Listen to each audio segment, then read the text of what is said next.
After the terrible fight against that Nomu, Izuku was hospitalized for a few days to heal his injuries. He was the second most emaciated after Aizawa. Even so, his body was quite resistant, so he was the first to recover almost 100%. As soon as he felt that his body had healed, he jumped with a single impulse, standing up in bed, something that alarmed a certain old woman since she was examining him for the last time. Recovery girl. Hey! Lie down, brat. I almost had a heart attack, you damn kid. Izuku, sorry, recovery girl. But I feel perfect now. Recovery girl, well, you certainly are, but you should take this. You must still have headaches since it was the first thing that crushed you. But other than that, you're perfect. You heal very quickly, boy.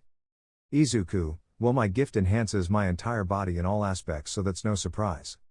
Recovery girl, well, at least you're not giving me so much work, brat. Classes have barely ended, but they have a message to give you, so go to the teacher's lounge, okay? Izuku, thanks, recovery girl. You're the best of all. Recovery girl, yes, yes. Now that he's out, quiet, I'll take off your V. He quickly grabbed his things and in a flash ran out at a fast pace, ignoring the last thing. It was clearly noticeable that classes were already ending since the third-year students were leaving. Due to scheduling issues, they left 1 hour of classes, or almost 30 to 35 minutes, after the first and second-year students. Izuku had to stop when he was overshadowed by 3 boys who were walking and monopolizing the entire hallway. Did you hear it? The first-year class was hit by villains. Yes. And one of them almost died. How stupid. Well, supposedly according to the teachers, he sacrificed himself until All Might arrived. An amazing soul. He's still a fool to me. Izuku, excuse me, I have to go. Izuku delicately touched the light blue-haired girl's shoulder. She gave him way. Unfortunately, she started yelling at him, but why? It can't be. Is it you? Izuku turned around, looking into the girl's light blue eyes. Clearly Izuku, when running out of the recovery room, girl had completely forgotten about his bandages. Bandages that were visible since being with only the shirt. His torso showed through the bandages on his chest and abdomen, and clearly the bandages on his arms, not forgetting the bandages he had on his head since from the stomp he had had a somewhat deep cut. Izuku, well. Excuse me, are you the one who faced the villains at the USJ? Mirio. You don't even need to ask. Look at him, they left him in SH. Mirio, nay higher, language. And yes, it's very noticeable, but I wanted to make sure. Izuku, why yes. I faced the villains there. Why? Nay higher, are you some kind of fool? What happened? Why did you fight? Was there no other option? You just wanted to fight, that's all? Mirio, excuse her, she's like that, very curious and inquisitive. Izuku, oh, I understand. Well, to sum it up. They attacked us and divided us. They wanted to kill us and we defended ourselves. Professor Aizawa was in trouble and he was the only one who could hold off the villain. Mirio, wow, that's admirable, and you're the only one like that? Izuku, yes, I prefer it that way. I'm better than others, and excuse me, I have to go.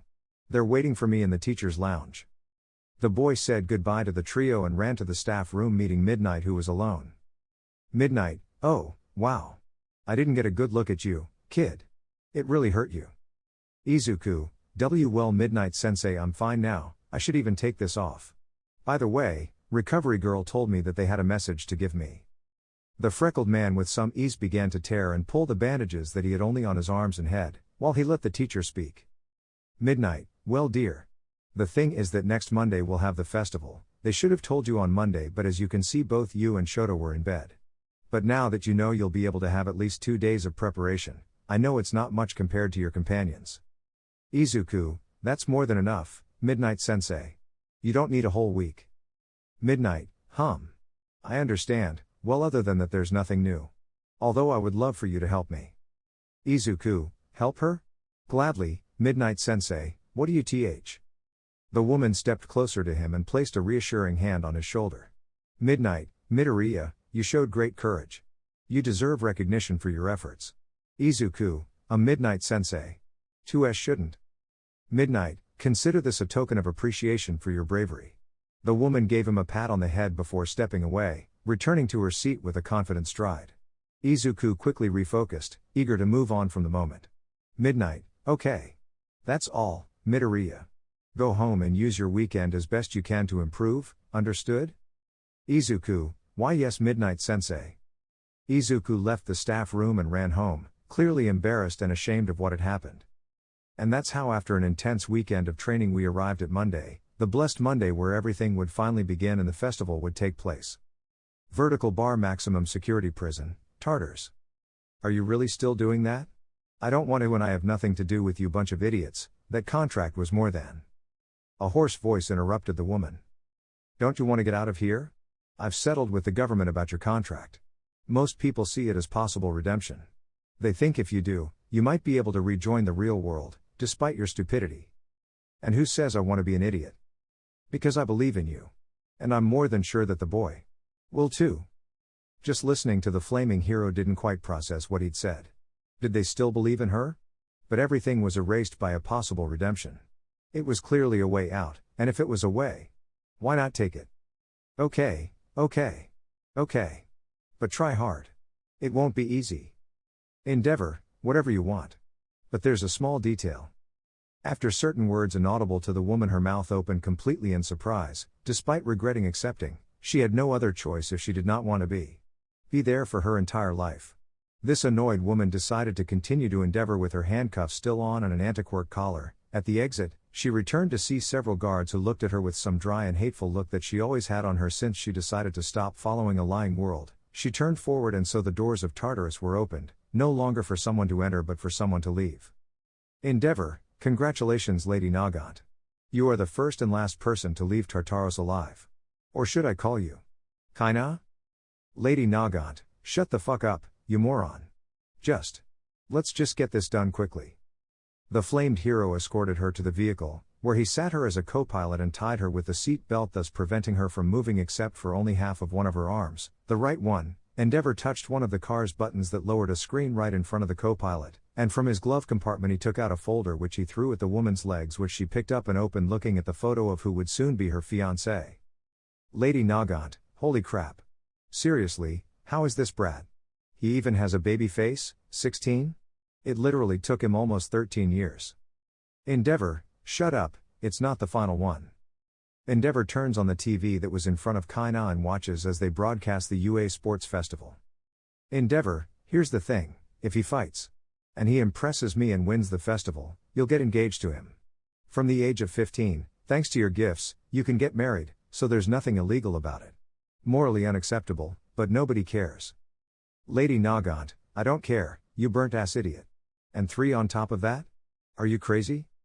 Endeavor, shut up and watch. On the screen it was transmitted how the festival fights were taking place. Apparently the festival was fast. The race ended with a clear win being Midoriya who took the lead. In the cavalry game, despite his attempts, he was in second place. Something good to tell the truth, and in the end the fights where both Endeavor and Kaina had the good fortune to see in real time, from the quick end of Tokoyami vs Yaoyorozu as the exhausting and slow confrontation of Tenya and Hatsune, until finally, the woman remained silent looking at the green-haired boy who entered determinedly to the battlefield and right in front of Todoroki Shoto. The woman, upon hearing her name, turned to see the hero, who had a somewhat sinister smile, but well, at least it was a smile. Lady Nagant, perhaps that was. Endeavor, yes. Lady Nagant, and you bought the. Endeavor, yes. Lady Nagant, even. Endeavor, yes. Lady Nagant, let me finish, you fucking idiot. Do you even know what I asked? Endeavor, yeah, I bought the guys who did the matches. I knew the brat would beat the idiot with that purple hair, and my son would easily beat the brat with the ribbons. This is what I mean by impressing me. I want to test his stamina against my Shoto. Lady Nagant, well, at least I knew. That plant head reminds me of someone. He really is familiar. We went from the screen that showed the start of air form to being right with both boys who began to fight. Izuku moved with great mastery between the pillars of ice that Todoroki threw. It was very difficult for Izuku to dodge them because of the little space he had and the large amount of ice that was deployed again and again. Izuku, as he could with blows, managed to unearth himself from the piles of ice. In a quick movement he had dodged a pillar that was going straight towards him. Taking advantage of a solid base, he jumped and shot against Todoroki, which filled his hand with ice, creating an icy fist with which he attacked Izuku and nailed him to the ground. Izuku, determined, also managed to release a kick towards Todoroki which impacted his shoulder, causing him to rise a little and step back. Izuku got up more sore than tired. The ice seriously affected him so much on the back of his head that the boy's icy fist, where blood impregnated in Todoroki's fist was reflected. Izuku he got into a fighting stance and in a matter of seconds he jumped towards Todoroki and with a punch broke a pillar he had created to stop him. Both clashed fists and thus causing the ice in Todoroki's hand to break. The bicolor was beginning to slow down, while Izuku was trembling with cold just as Shoto Izuku began to speak, words that everyone heard, from Nagant and Endeavor to the presenters Mike and Aizawa and a certain burly blonde who was from the shadows. Izuku, I still don't understand what the hell you have with your father. But it's not fair that you treat yourself like a weapon. Shoto being a child is not a sin. I know you have a goal and I'm clear about that. But you're my friend and I'll save you even if you end up winning. The fight resumed, but the more blows were given, the more flames of the bicolor sprouted until Todoroki began to connect incandescent blows, but even so, not even that managed to stop Izuku from attacking. Todoroki, you know nothing. You only talk nonsense because you lived well. You're just a fraud. Doing what I do is the only way to surpass them. Izuku, don't talk to me about life as if you know its color. Stop convincing yourself that you're right. I know your father was a scoundrel who didn't even try. But I still promise to take good care of his son. Between the blows, Izuku threw himself into a hug with Todoroki, who threw a blow, missing poorly, which passed by Izuku who held him in his arms. The bicolor cried. They were the words he wanted to hear so much, both from his mother and from any of his brothers. Shoto fell between cries of finally relief and happiness. Nobody said anything, the students, spectators and heroes present were perplexed, but above all someone was wrong. That hero of the flames was not even driving, the car was still in the middle of the road. Fortunately nobody was around for there to be traffic problems. The villain was perplexed, she had nothing to say since she did not even know them, but the crying of the bicolor was completely surprising, he looked so liberated. She looked at Endeavor who seemed to be melting the steering wheel with his hands. The woman smiled mockingly at Endeavor's lost gaze. Lady Nagant, it seems the bay leaf hit a nerve. Endeavor, shut up. The man accelerated the car to full speed, almost burning the tires due to the friction of the ground and these, while on the screen the hero present Mike was screaming. Shoto Todoroki gives up. Izuku Midoriya goes to the semi-finale. The flame hero looked upset, even though those words had had an impact on him. He felt a sudden tightening in his chest as the assassin continued reading the child's sheet of paper. Lady Nagant, and what's the brat like? There's nothing of his personality here. Endeavor, honestly, I don't know him at all. I know his parents, but I've never spoken to him. Maybe. In the teacher's break room, Midnight was taking a drink of water after the fight between the two crying boys, or so most of the audience called her. A sound reached her ears, the ringtone of her phone. Midnight, a call? Who could it be? The girl answers the call by putting it on speakerphone, taking advantage of the fact that there was no one there since Cementos was fixing the place. Midnight, hello, okay? Endeavor, Midnight, I'm Endeavor. I need to ask you something. Midnight, wow. What a pleasant surprise to receive a call from Japan's second best hero. What can I do for you? Taking a swipe at Endeavor for his comment, which was also on speakerphone. Endeavor, I need information on Midoriya Izuku. You're his teacher, right? You should at least know him a little. Midnight, oh. Of course I know him. He's one of the students I like the most so far. He's number 5 in his class. He's like a bunny. Lady Nagant, bunny? Endeavor, could you be a little more specific? Midnight, well, what can I really say? He's a very kind boy, very affectionate with his classmates. The truth is, he's one of the only ones I see as true heroes, and above all, he's a beautiful little thing. He's very shy, and unlike some. But even so, you should have seen it, right? He has an unbreakable heart of gold. Did you hear about the attack on the USJ? Endeavor, yeah. Villains attacked them, right? One of them claimed to be the one who was going to kill him. Midnight, then let me tell you that villain was faced by Midoriya. The boy was crushed, but even so, according to his companions, he got up. Even one of the girls said and quoted, "My goal is not to win, my only goal is to give them time. Give them all the time I can hold on. Me dying now would be the least of it." Kinda, how strange. Endeavor, so he beat him? Midnight, I love to make him nervous because he always gets red-faced. What more than more? Because a lot of people seem interested in him. Miss Yaoyorozu, who was concerned when she visited him in the infirmary, and Miss Uraka from the other class. Setsuna also mentioned she saw him in the robot test, and there was another girl, Ibara, who expressed a lot of admiration for him. All Might recognizes him. It's something very amazing in his first week. Imitating the poor vine hairs, Endeavor just had an annoyed look and Nagant a somewhat uncomfortable look. Of course she didn't even know the brat, but in the end they're supposed to be a husband, right? But she still rolled her eyes in annoyance, giving him a sign that it was enough. Endeavor, and to think Vernon was a gossip. Midnight, hey. They're school romances, I love that, what can I say? Besides, despite his age, the kid is hot.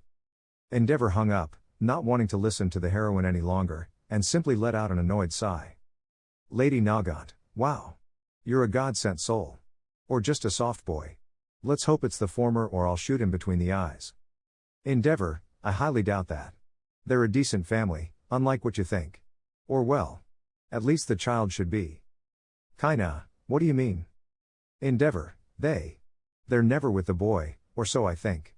Almost every time we talk, they're on business trips, like today, for example. They came from Hawaii and landed 10 minutes ago. And their son's festival is already over. Kinda, I know what you're getting at. What shitty parents. No wonder they're friends. Until they finally arrived at the agency, it took a while until they reached the hero's office, where two women were sitting, a short-haired blonde in a hero costume, who was watching with great annoyance the television where the other fights were given, and a brunette who was kicking her heels hard on the floor while looking with another at the photo of Izuku Midoriya. Since before Endeavor left the girls had the same folder as Nagant, the prisoner entered in front of Endeavor and sat her next to the blonde, who looked annoyed at the prisoner. Endeavor, Mirko, Ryukyu, I think you already know Kaina. It was with your father that I also made an agreement that at a certain age, when there is a good candidate you will get married. Unfortunately no couple so far has been as disastrous as Mirko's. Or Ryukyu. Or Kaina. Each one remembering their younger experiences with a partner from that association, except for Ryukyu who managed to make that agreement just before pairing her up. Mirko, and then, back to the conversation we were having before. Bringing this rat. Are you planning on marrying us off with this damn piece of shit? And with a dwarf? A baby? Ryukyu, I certainly already had a relationship like Mirko, you can't just come and say that we should break up because this. I pointed at the photo of Izuku that was in her folder. The assassin didn't say anything. Honestly, it seemed like a thorn in their ass to have to put up with these two women and a child, even though it made her feel bad the horrible way they treated him. Endeavor tried to calm them down. Endeavor, it was the last option left, and it honestly impressed me. Mirko, yeah, whatever, Perone, what's a murderer doing here? Shouldn't this chick be rotting in Tartarus? Kaina, my sentence was reduced for good behavior, dear, something you'll never have. Mirko, damn daughter of a. Just as he was about to rush to hit Nagant Ryukyu, he held Mirko with his dragon arm, preventing a fight from breaking out. Endeavor, understand, she has a powerful gift, whether you like it or not. Just like you. And if you refuse, I can ruin your career. On the other hand, Nagant, I've already spoken to you about your future, so I can refuse. Nagant clicked his tongue in annoyance, while both heroines designated themselves to grunt. Endeavor, well. Now that everything is calm, it's time to tell the brat. And for you to take your things to your new home. Although, well, Kaina, new things will be bought for you. Since you have nothing more than your jailer's clothes. Also, I'll talk to you when we take you, I'll take you to buy what you need. Both heroines left, sparking anger, ready to pack their things from their respective homes, take what they needed and head to the house whose location they had already planned. Lady Nagant, wow, you're fast. I don't remember the brat meeting all the requirements you told me about. He hasn't won yet. Endeavor, change of plans. They're getting married. Lady Nagant, wow, then you touched on a very important point for you to decide it like that. Anyway. And so the afternoon passed. Izuku won the festival, something that Endeavor saw on his phone while watching Nagant, who was nailed with certain styles of clothing. Despite being a villain, she is a woman, and like any woman, appreciating style and clothing was almost natural. Thus, she scattering as much money as she could to Endeavor, even buying things that she wasn't going to use, like makeup or different beauty products. The truth is that their function was to make Endeavor lose more and more money, until she got tired. There was no more way to get money out of her, especially because the hero had already realized it. Kaina, God. I still can't believe I'll be living with two crazy women and a brat. Endeavor, honestly, I chose Rumi only for her gift. With Ryukyu, it was more than just her gift. She hates villains like you, but she knows how far she'll go. She'll stop you from killing her. Because honestly, you'll never take off that necklace. After a few minutes the hero arrived with the sniper and entered the home of the next Midoriyas. The man entered with the woman who noticed instantly that it was a luxury house. The hero took her to the living room and called someone. After a few minutes a man arrived as did the other two heroines with their things. Endeavor, put it on. The man took a device from his briefcase and strapped it to his leg, officially placing it under house arrest. It was a state-of-the-art GPS that would alert him if Kaina escaped. Endeavor, okay. Here are the rules for you. If you escape, back to the box. If you kill someone, back to the box. If you leave the radius, back to the box. If you attack civilians, Lady Nagant, back to the box, I know. Endeavor, well, there's only one way out of here and that's to go out with young Midoriya or one of your wives. Lady Nagant, don't say that again. It's weird. Endeavor, it's reality. Okay, now. Ryukyu, please don't let them kill each other. If any of them get hurt, I'm going to burn their things. The hero left the house, directly where Izuku was. On the television in his car he saw how they gave the medal to the boy and the news changed to another type of news, which after the festival was called by his father and already on the way out, both of whom looked at him with a serious face. Izuku, hi dad. I won the festival. What do you think? Hisashi, Izuku, we're very happy for you, but we need to talk to you. Until Hisashi finished a car parked in front of the Midoriya family, being Endeavor. Endeavor, let's go.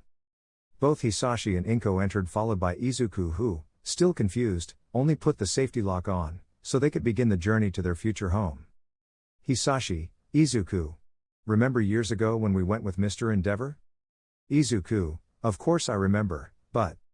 Izuku's brain was working 1,000 miles an hour, tying up loose ends, since he certainly didn't remember much of that day, but several very clear words were in his mind. Hisashi, well. We got you engaged. Izuku, what?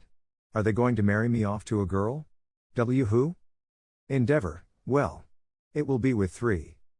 Silence fell over the place, both Izuku and his parents were surprised, neither of them saw it coming. What? With 3 girls? Hisashi, women. Izuku, they're going to marry me to 3 women? What? After a somewhat heated conversation in the car. Hisashi, you must live with them so you will know them. Izuku, but dad. What will happen to the house? Besides, Bakugo is allowed to live away from his partner. Hisashi, they don't reach the age of majority, they do. Inko, please. Izuku, don't do it like this. We just want to see your own well-being, right? Izuku had seen how the woman was about to cry, he was left with nothing to say in the face of the false sadness of both. He slowly got out of the car standing next to his father's window. Endeavor was looking at him but this time it felt strange to other times. Did he feel bad? He even got upset when Inko wanted to cry, he simply clenched his fists thinking about what he had said at the festival with his gaze down. Izuku, but... Already? And my things? Inko, well. We already passed them in the morning. Izuku, what? Inko, bye son. See you. Both the parents and the hero were about to leave before leaving, but he stopped just as he had started, taking a package out of his glove compartment. Endeavor, I'll be back tomorrow, so by the time I come, I want you to have that shot, okay? And don't tell Kaina. Izuku, Kaina? Endeavor, yes, she's the one you should be most careful with. Take care of yourself, Izuku. The car started leaving the boy at the house where he simply let himself in with the key his father had given him, seeing the 3 women who... Well. Nagant on her side was holding a pot lid as a shield and one of the knives in her hand, still wearing her prisoner uniform since she hasn't even changed yet. On the other side was Mirko with the dough mixer. That wooden shit, shaking it hard while Ryukyu in his dragon form was holding the rabbit and with his tail making a small barrier with Nagant. Nagant, come on country rat. Mirko, rabbit. Even if it hurts you, damn rat. Ryukyu, shut up. The kid's here. The 3 women stopped fighting to go back to see the little boy who was standing at the door which closed slowly. After that the boy just bowed and then took small steps towards the hallway. He had to be as quiet as possible if he wanted to survive. The place became like a jungle inside the boy's mind and unlike Ryukyu who was already a dragon and saw her as a T-Rex, he saw the other 2 as velociraptors who were looking at him with murderous eyes. Izuku, my name is Izuku Midoriya. I'm really sorry for the interruption. Edo. I'll go to my room. An apology. He barely touched the corner of the wall that led to the east hallway when he turned around and started running, even more scared as he heard a Mirko. Behind him and seconds later footsteps. On all fours? The boy didn't even want to turn. By the time he reached the door of his room he felt a breath on his neck which made him jump inside the room, and just as he closed the door, the last thing he saw was the brunette woman crashing into the end of the hallway with one of her legs which cracked the wall, making Izuku scream when the rabbit's eyes focused on him, and so he finally closed the door. Nagant, he came into my room. With that comment he got a stifled laugh from the blonde, who along with Nagant were already peeking into the hallway looking at them, and Nagant still had the pot lit in hand. Ryukyu, honestly, I don't know if I should feel sorry for the boy anymore. Can I have the knife back, please? The villain simply sighed tiredly. It was barely 4 in the afternoon and she had left the Tartaros at 8 a.m. And she already missed the silence of the place, so giving the knife to the blonde while she waited for Mirko to move out of the hallway to pass, she had already anticipated that she was going to attack her. On the other hand, Ryukyu, a little more confident of the ex-prisoner's presence, walked to the kitchen and began to pick up the things they had thrown away and tidy everything up, slowly removing the claws that were hanging in her hair while walking to her room. Ryukyu, Mirko. Go change, it's too late to continue with our costumes. Mirko, whatever you say, lizard. But if the rat attacks you, don't cry. I'll be very busy. Nagant simply sketched a sigh of annoyance heading to Izuku's supposed room, knocking on the door a little carefully so as not to sound threatening. Izuku, who? Nagant, hey. Did you even turn on the light? You're in my room. Even though we were forced into a marriage, isn't it too soon to butt in? I don't even know if you're a pervert. A click sounded, and seconds later, a shriek of grief came from the boy, who quickly opened the door, scared and completely red-faced. Izuku, I'm sorry. It wasn't my intention. Please don't think I'm a pervert. The woman with her hands crossed looked at him with annoyed eyes. He really seemed cute to her, but well, it could be a facade, or so she thought, so she just raised her hand and signaled for him to leave, so Izuku quickly slid next to her on the wall, leaving and opening the door opposite, which was his. Nagant, well. I think it's fine now. Listen brat, just don't talk to me, don't come into my room or I'll kill you, okay? Izuku nodded, but when the woman turned around he barely noticed the necklace. Izuku, miss. What do you have on your neck? Nagant, I think I already told you what would happen, right? Izuku, why yes, but wait. That's an anti-quirk collar. Why do you have it? Nagant, you still don't know who I am? I'm Lady Nagant. The mere mention of that name paralyzed the boy. He had heard of her. In fact, he had thoroughly investigated the woman, the heroine who murdered more than one entire family and especially the director of his section, was sentenced in Tartars, so he was simply horrified and confused. Izuku slowly backed away, slamming the door and locking it, the same one both heroines had used when they went to change. Izuku was scared, and for obvious reason. An assassin who could take him out so easily was something to be cautious about, although he didn't know how much since Endeavor himself had left him, so he was searching his brain for an answer as best he could. After a while the boy had started to change while leaving his things on the table. He casually remembered the pack he was supposed to use that Endeavor had given him. He quickly searched, but a quick flashback cleared his mind. Vertical bar flashback vertical bar. Izuku entered Kaina's room in one jump, dropping the box on the floor, which he couldn't see where it fell. After that, Kaina touched it, but Izuku, out of fear, forgot to take the box. Vertical bar and flashback vertical bar. In Nagant's room she slowly approached a package she saw lying around, something that clearly wasn't hers. Nagant, it seems like he dropped it. What could it be? The woman opened the package, noticing that it was a medical kit with a syringe, bandages and so on, but there was something that seemed curious to her. It was a small box, a manual and a letter. On Izuku's side, he left his room and, fearfully, knocked on the door of the two-tone room, which opened instantly, showing him the letter. Nagant, wow. It seems you're not that innocent, brat? Izuku looked at the letter in confusion, which instantly disappeared when he saw that she had the package open in her other hand, beginning to read. Midoriya, I assume you've already met your wives, so you should also have realized that one of them is the villain Lady Nagant. It's a long story, but she's free under some rules, a parole. The point is that part of that is having it monitored and always having its location. The manual has all the instructions you should follow to do it right. If you have problems, ask Ryukyu for help. Part of your marriage is that you both go out and get to know each other, so the bottle you have in the medicine cabinet are microchip sensors. They are not at risk, I can assure you of that, so I want you to inject them. So if she leaves the stipulated distance in the house with you, Nothing will happen, but if she is out of the house and you separate more than 10 meters, I will be there instantly. Good luck with them, don't die. Endeavor.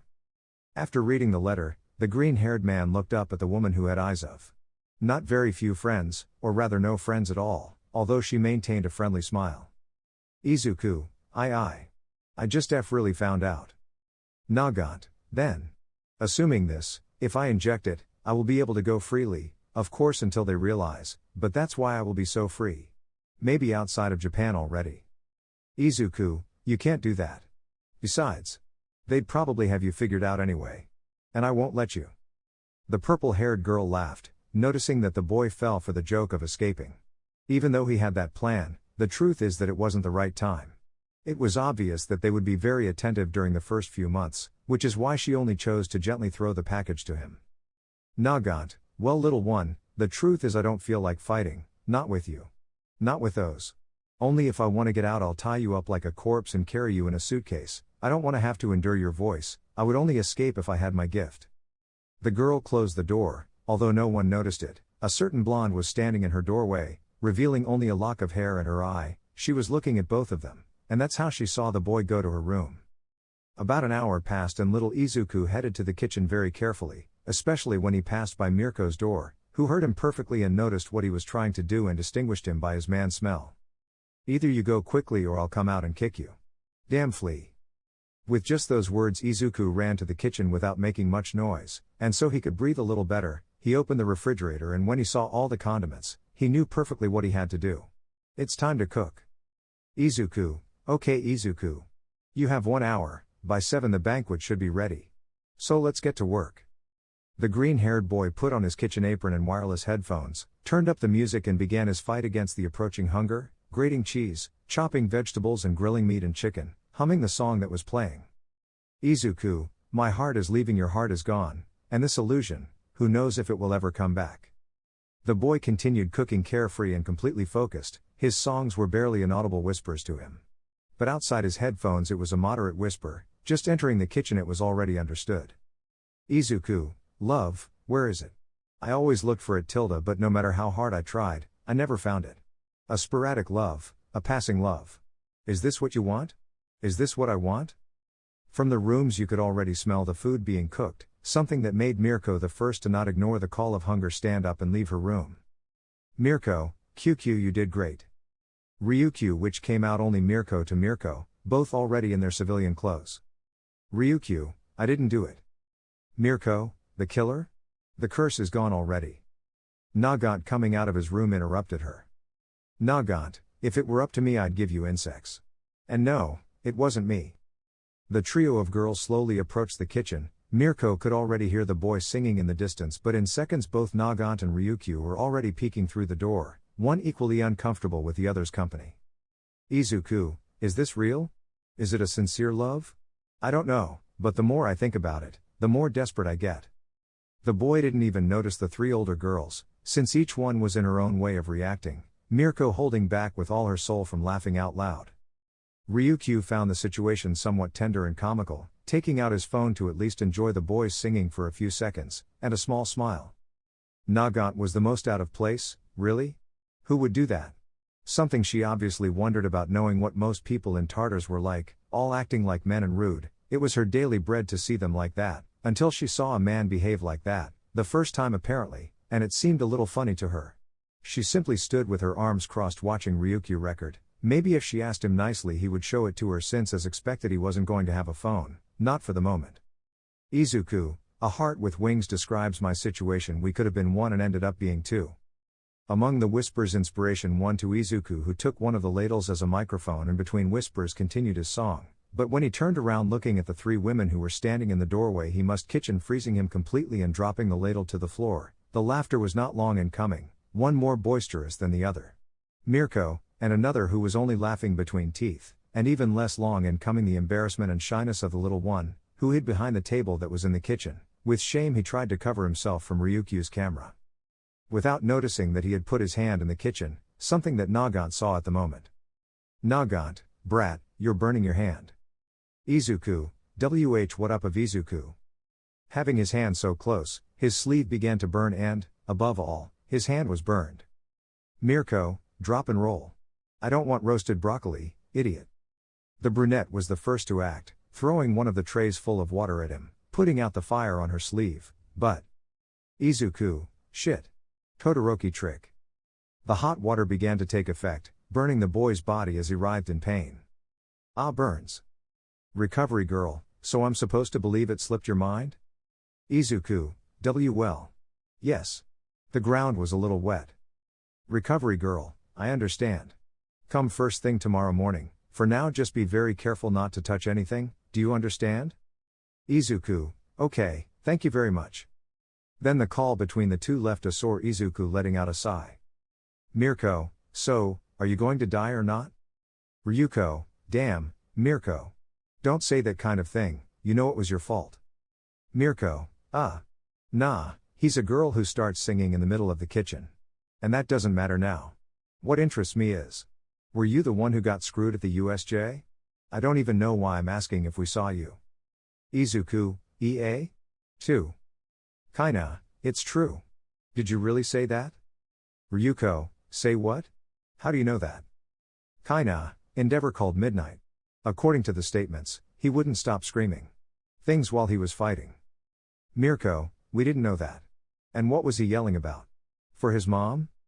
Kinda, quite the opposite. Right, kid? Izuku, 2. I just didn't want them to get hurt, I did everything I could, I knew I couldn't win. Kinda, but what you wanted was to give them time. As long as you can hold on. Mirko, that's silly. Ryuko, Rumi. Mirko, but. Something too brave for a child, at least that's what you deserved, brat. But next time don't fight if you know you're not going to win. Izuku, if I don't do it, then who will? Honestly. I won't think twice if I'm the only one who can save someone. That's who I am, that's what I've been made of since I was little. The 3 women just looked at the boy in some surprise. His attitude was somewhat bipolar. Despite his shyness or nervousness, the boy's courage was felt, and above all the firmness in his words, it seemed that if someone pointed a gun at one of them he was willing to be shot without thinking, something that genuinely captivated 2 of the 3. Mirko, pathetic, I'm leaving now. She simply went to her room and locked herself in. Mirko, wow. I felt something. He touches his chest for a moment, they look at him for a moment. Mirko, cardiac arrhythmia? We now meet an Izuku who is putting on an ointment for his burns, sitting on the sofa, covering his head, forehead and shoulders, generally where he was most affected by the burn. Izuku, I can't wait to heal anymore. On the other hand, the 3 women were eating happily, each one amazed by the great culinary experience, especially Nagant, who had not tasted such a bite for years, bringing a small tear to her eye that no one had noticed. Mirko, oh my god, brat. From now on, you'll be cooking. Izuku, to burn me again? Mirko, that was your fault, nobody told you to start singing like an idiot. Izuku, purr. Ryukyu, Mirko apologize. Mirko, and why me? Ryukyu, you threw boiling water on him. Endeavor made it very clear to us that we shouldn't get hurt, and the first thing you do. And before you say anything, the pot was right there on the stove, don't play dumb. Mirko was just about to justify himself, but the dragon girl had gotten there first. Between moans and annoyances, he tried to apologize, but. Mirko, when he apologizes for messing up my relationship, I'll do it. Besides, he messed up yours too, Ryukyu. Why are you so calm? Ryukyu, I'm upset, right? Just don't take all my anger out on the kid. He didn't ask for this either. We should be grateful that he fed us even after you knocked over the pot of boiling water. The atmosphere became tense, both heroines instinctively looked at Nagant, who was just eating. She didn't even know anyone there, but she noticed the looks of the 3. Nagant, what? Finishing his bite. Mirko, come on. Don't tell me you're okay? You're an old lady. And he's a brat. Nagant slammed the table with the palm of her hand, annoyed by his comment. Nagant, look, country rat, I don't like being with a brat either. But it's all I have. To never go back there. So don't involve me in your bullshit. Unlike any other idiot they could have given us, he's not bad, he's not conceited or a pervert. Izuku got up from where he was and went to the table where everyone was. He was a little sad, so he just stood on the sidelines.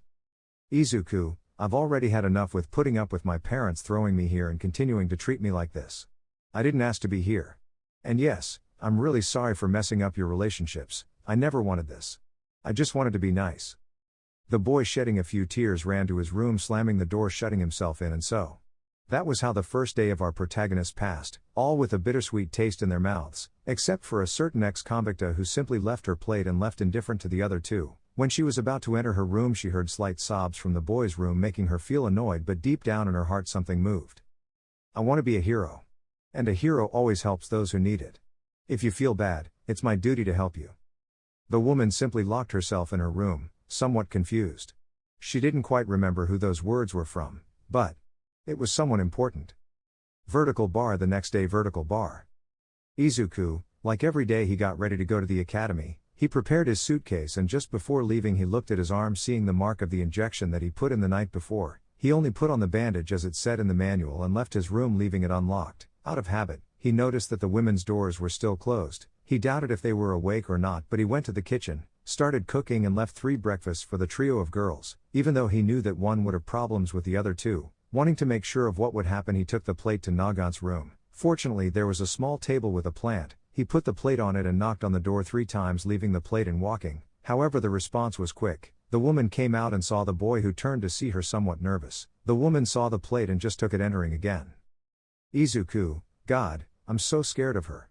Even though the truth is, I feel bad for her. Even though she was or is a villain, every moment she looked at Nagant she noticed the uncomfortable situation she was in. Her collar was too wide, which didn't make her look so good, but above all uncomfortable, so she had a somewhat genuine idea. After that, he prepared to leave for the UA. Izuku took his phone on the way and dialed a certain hero's phone. Endeavor, hello? Izuku, hello, good morning, Mr. Endeavor. Endeavor, please call me Enji. Enji Todoroki. Izuku, why yes Enji-sama. Look.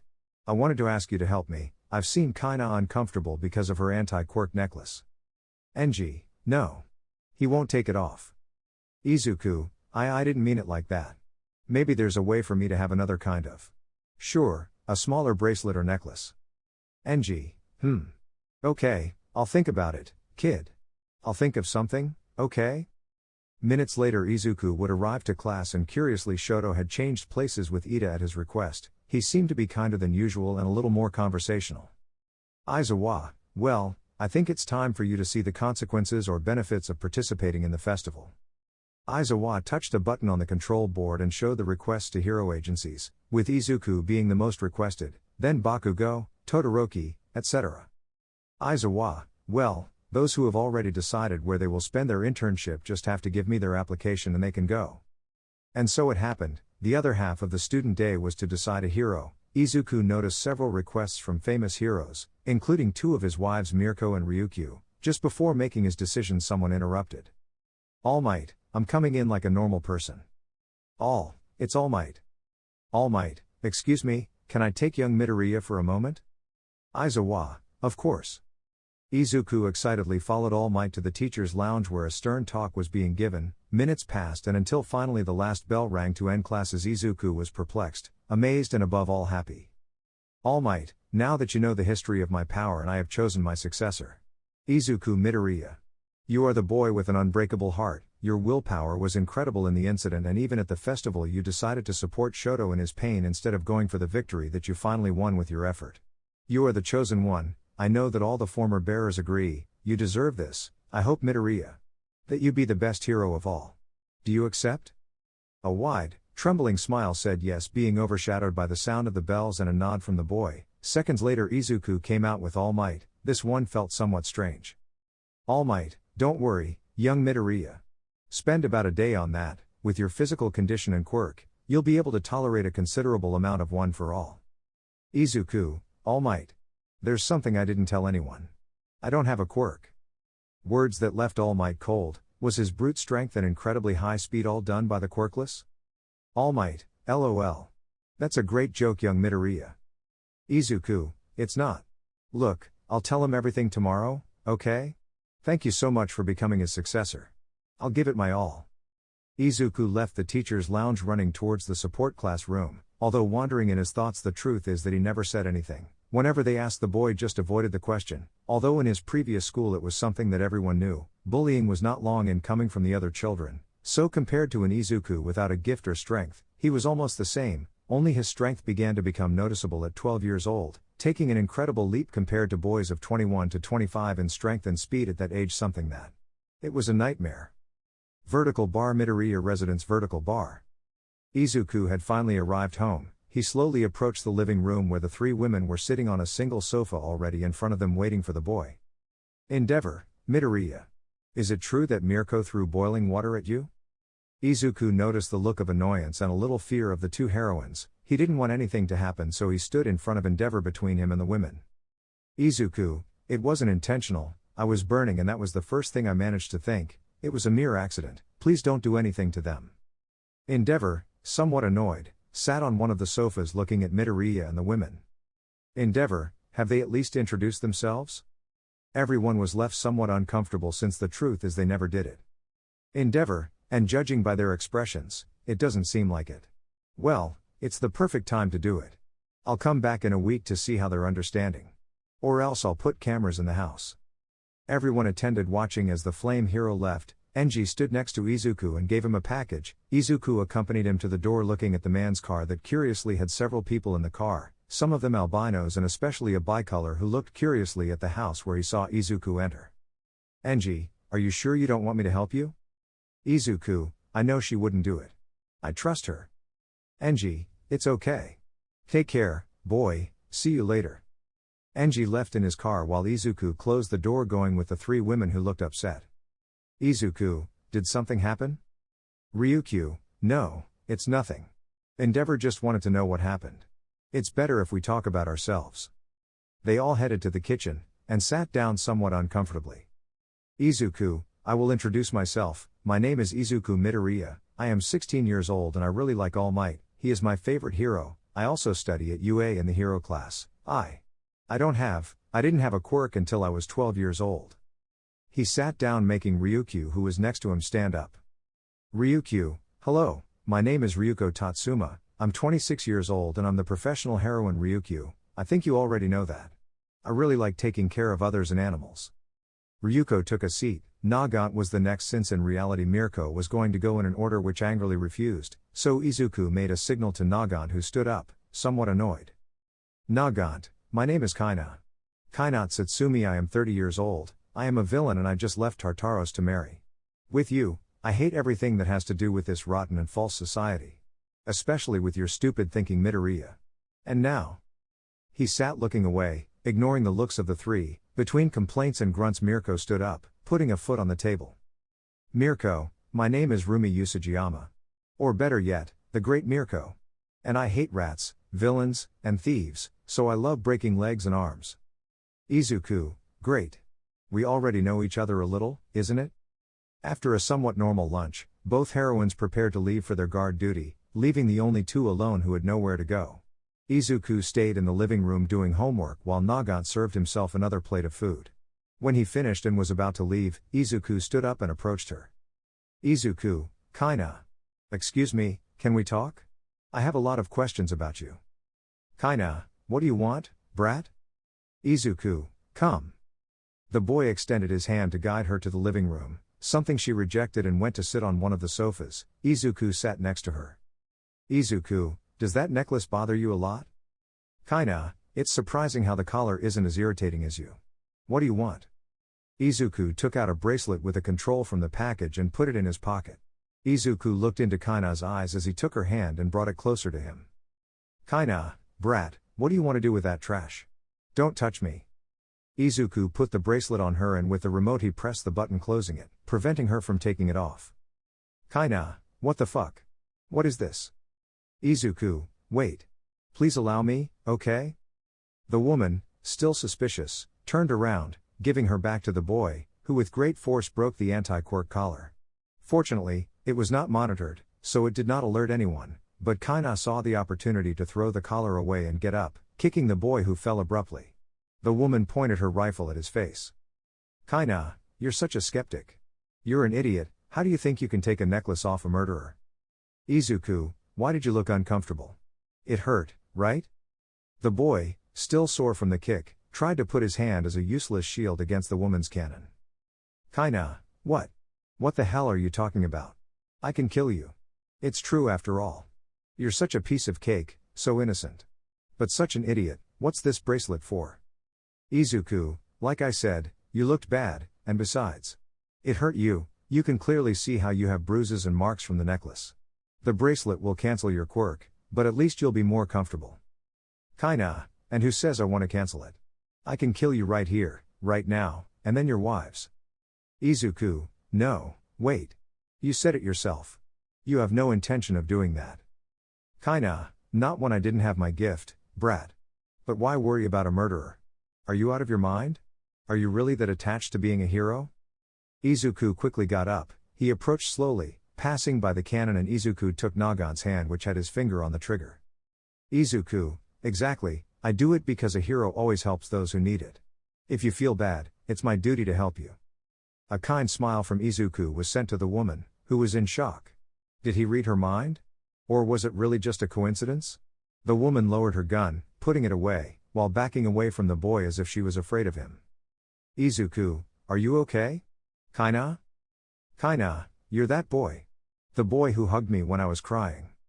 Izuku, who? Kaina, 11 years ago. When you went to get beaten up by that idiot Endeavor. I ran out crying and stood around the corner from you. And you hugged me, you said those words. Hey, did the world just run over you? Izuku, listen to me, I'm going to give you some good news. Kaina, do you see the sun and the stars?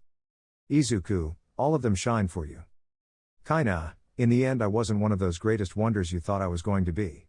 Right, Izuku? Izuku, Kaina. The green-haired boy threw himself at the girl, hugging her tightly, which surprised the woman, but she didn't push him away. She felt happy to see that smiling, happy boy again, whom she had met that day when it seemed like his life was falling apart, and he gave her a smile, even though it hadn't lasted long, since years later he would fall into Tartarus. Izuku, what happened to you, Kaina? Kaina, little Izuku. In the end I couldn't be what you saw in me, I disappointed you. Izuku, no. You didn't do it, I know what you did, but I still know you had your reasons, right? Kaina, Izuku, of course I did. They controlled me, I just obeyed and obeyed again and again. Then I got fed up with it and everyone I killed who was innocent was avenged. Izuku, I believe you now and I always will. I know you are a heroine. Kaina, now? I'm just one of your wives, ha. I doubt I can be more than that. A prisoner. Izuku, I promise you that I will make you live a normal life again, Kaina. As a hero, I will fulfill it. Kaina, then I'll wait patiently. After the motivating meeting the boys separated, already calmer and with Kaina more manageable. Both talked about each other's past, and the device that Izuku gave to Kaina to feel more comfortable with her anti-quirk. After an afternoon catching up both went to bed, clearly followed by the two heroines who arrived late at night. Something that looked curious is that both looked happy and a little messed up. When seeing the refrigerator they noticed the food that Izuku left prepared for them. They ate and slept even though they would have many problems. The week flew by, both Mirko and Ryuko's attitudes were somewhat more aggressive, and they had several days where I heard somewhat unpleasant things from him. Tuesday afternoon. Both Ryuko and Mirko had been at home, Izuku had gone out. Something that the heroines didn't tell was that he had returned much faster than anyone thought. He was just about to open the door until he heard screams. Kiana, I don't know how they can treat him like this. Mirko, I'm warning you, you need to calm down. Mirko, look, you disgusting rat. You're not one to listen to yourself. I'll treat that piece of shit any way I want. It's stupid that I have to hide with Hawks to do it, especially when I have a house to wallow in with him. Ryuko, even though I'm the one who stopped them from killing each other, I'm on Rumi's side. It's unfair. Not being able to have my boyfriend visit because the poor kid's feelings might get hurt. Mirko, what? Have you already won his affection? Of course, you have something in your heart. Did his pathetic, lying, good boy attitude win you over? Kaina, he doesn't lie. Would he take his lie so far as to fight and risk his life? They don't even know him. Ryuko, and you did? Did you get information from threats like you always like? Kaina, no, I just talked to him. He's a good guy. Rumi, yeah, sure, and before you know it, he'll be going through your stuff like a fucking hormonal brat. That's him. He'd even love to hear how we fuck. A slap resounded in the room. Kaina had reached the limit of her patience and didn't even want to listen to it. Kaina, you're so disgusting. Maybe I've gone to hell for what I did, but you don't even need to come in. You're already a piece of shit.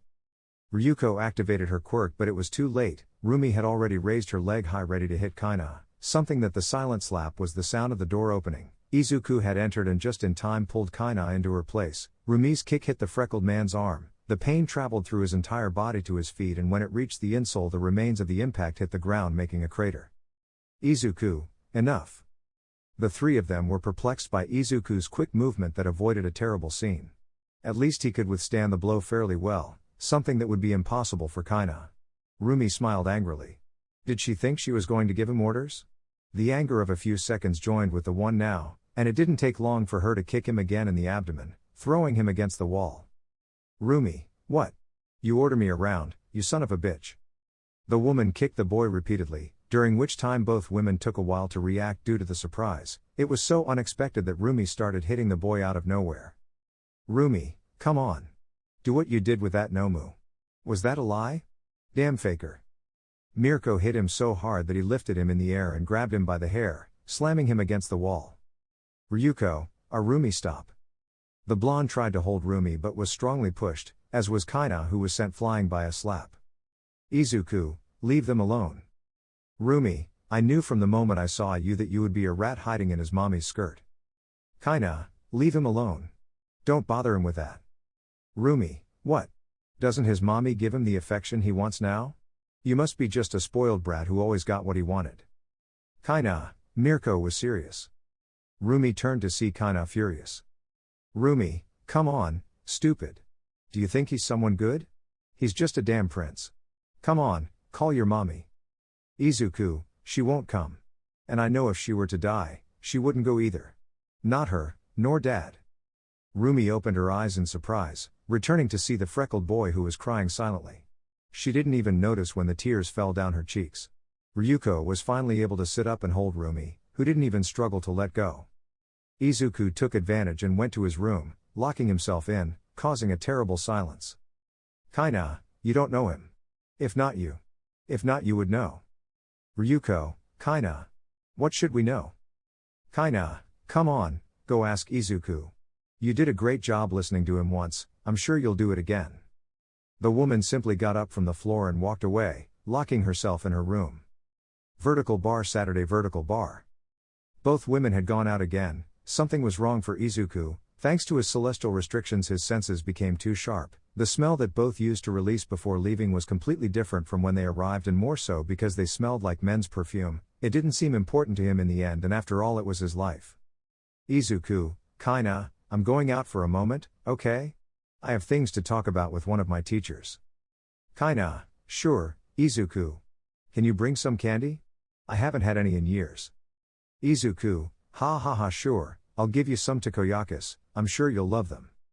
Izuku was about to leave, calling by phone. The boy was dressed very covered. Certainly the altercation with Rumi left him many wounds. A strong pain in his head still remained in his head, his face with two huge bruises, one on his right eye and another on the lower left side of the jaw, and a noticeable split lip, all covered with makeup to hide how horribly purple his face was. And not just his face, his arms and abdomen also had very large bruises, something that Izuku didn't even want to check, since how would he explain that to Recovery Girl?